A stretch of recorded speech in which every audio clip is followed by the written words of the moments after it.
بسم اللہ الرحمن الرحیم۔ پیارے بچوں، کینٹیب پبلشر کی طرف سے آپ کو خوش آمدید۔ پیارے بچوں، کلاس 5 کی اردو کی کتاب پڑھنے کے دوران آپ کے پاس کون کون سی کتابیں ہونی چاہیے؟ سب سے پہلے آپ کے پاس اردو کی کتاب ہونی چاہیے اور اس کے ساتھ آپ کے پاس ریسورس پیک، تاکہ آپ کو مشق حل کرنے میں کوئی مشکل نہ ہو، اور اس کے ساتھ ساتھ آپ کے پاس سمر پیک بھی ہونا چاہیے تاکہ آپ اردو کی کتاب کو مزید اچھی طرح سمجھ سکیں۔ آپ کو اردو کی کتاب میں خوش آمدید۔ آج ہم سبق نمبر 1 کا چوتھا اور آخری حصہ پڑھیں گے، جس میں ہم حمد کا باقی حصہ پڑھ کر اس سے متعلقہ سوالات آپ کو گھر کے کام کی صورت میں دیں گے۔ سبق کے آغاز سے پہلے آج کے حاصلات تعلم یعنی SLOs کو دیکھتے ہیں۔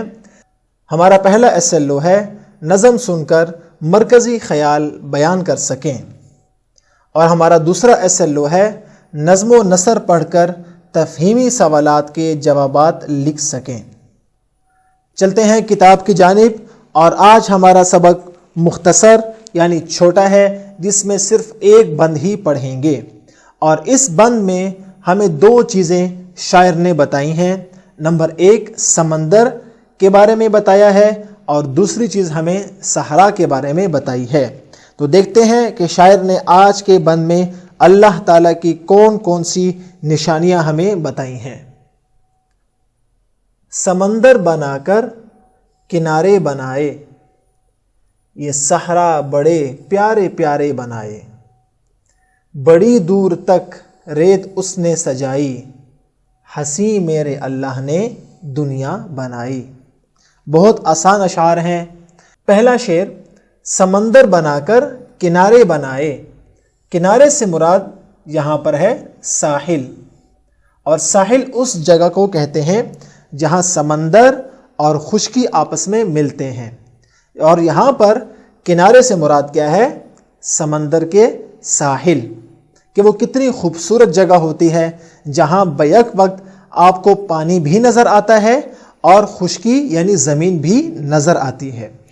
اور اس کے ساتھ دوسری چیز شاعر نے بیان کی ہے صحرا، اور آپ کو معلوم ہے صحرا کسے کہتے ہیں؟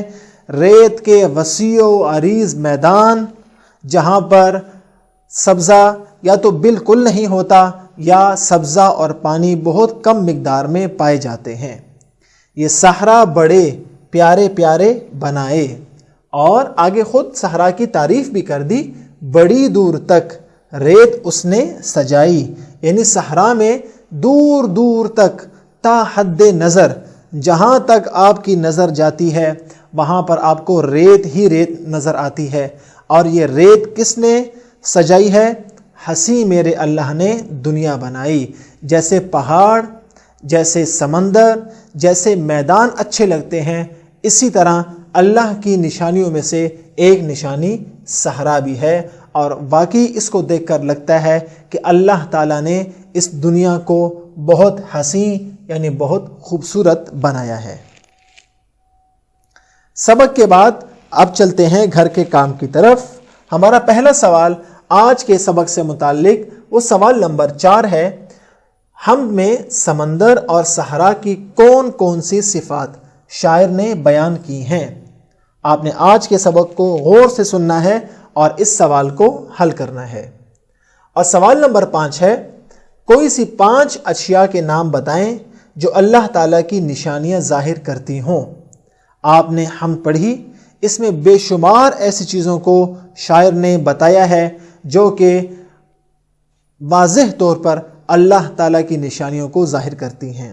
آپ یا تو حمد میں سے یا حمد کے علاوہ خود اپنی مرضی سے کوئی سی 5 چیزوں کے نام آپ نے اپنی کاپی پر لکھنے ہیں جو کہ آپ کے خیال میں اللہ تعالیٰ کی نشانیاں ظاہر کرتی ہیں، اور یہ دونوں سوالات آپ نے گھر کے کام کے طور پر حل کرنے ہیں۔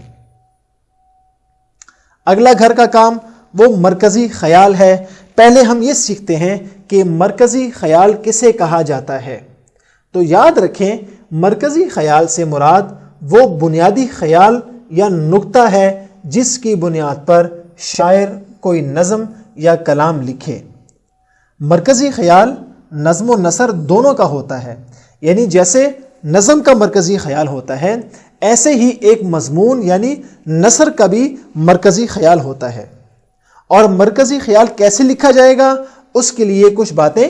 مرکزی خیال لکھتے وقت خیال رکھا جائے کہ وہ نہ بہت طویل ہو کہ خلاصہ لگے، اور نہ اتنا مختصر ہو کہ 1 یا 2 سطور پر مبنی ہو، بلکہ نظم و نثر کو بغور پڑھنے کے بعد 3 سے 4 سطور پر مشتمل ہو اور واضح ہو۔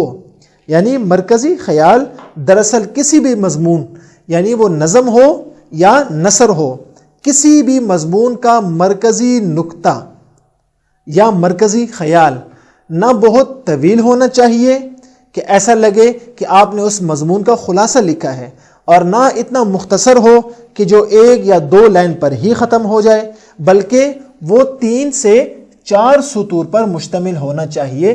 اس سے طویل مرکزی خیال نہیں ہونا چاہیے۔ اور اب اس مرکزی خیال کے حوالے سے آپ کے گھر کا کام سوال نمبر 3 ہے۔ ہم غور سے پڑھیں اور اس کا مرکزی خیال زبانی بتائیں۔ آپ نے یہ لکھنا نہیں ہے بلکہ زبانی بتانا ہے۔